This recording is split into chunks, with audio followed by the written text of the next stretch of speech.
আজ 24শে এপ্রিল আনুমানিক দুপুর 2টায় আমাদের চকপাড়া সীমান্তে 184 মেন পিলার থেকে আনুমানিক 1000 গজ বাংলাদেশের অভ্যন্তরে শাহবাজ করে কয়লাবাড়ি টার্মিনালে এলাকায় আহত অভিযান করিতে দেখতে পায় দুইজন বেসামরিক ব্যক্তি দুটি প্লাস্টিকের ক্যারেট দিয়ে দাঁড়িয়েছিল।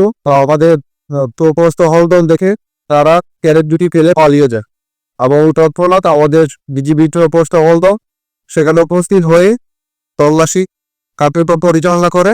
তল্লাশি করে দেখতে পায় একটি ক্যারেটে লাল টেপে মোড়ানো 99টি ককটেল এবং আরেকটি ক্যারেটে 40টি পেট্রোল বোমা দেখতে পায়।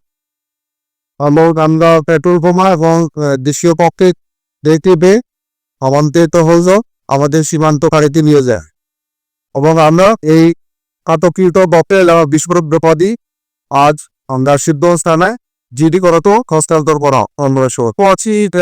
আমাদের দেশীয় তৈরি এবং যে পেট্রোল বোমা যেটা ব্যবহার করা হয়েছে এটা 250 ml পানীয় কোক এবং পান্টা মিরিন্ডা ইত্যাদি কাচের বোতল দিয়ে এটা বিশেষ লড়ি তৈরিকৃত পেট্রোল বোমা এবং ককটেল দেখতে পাচ্ছি এটা হচ্ছে কাঁচে আমাদের এই জর্দা কোনটা ব্যবহার করে বিশেষ পদ্ধতি ব্যবহার করে এটা বিস্ফোরক দ্রব্যাদি তৈরি করা হয়েছে।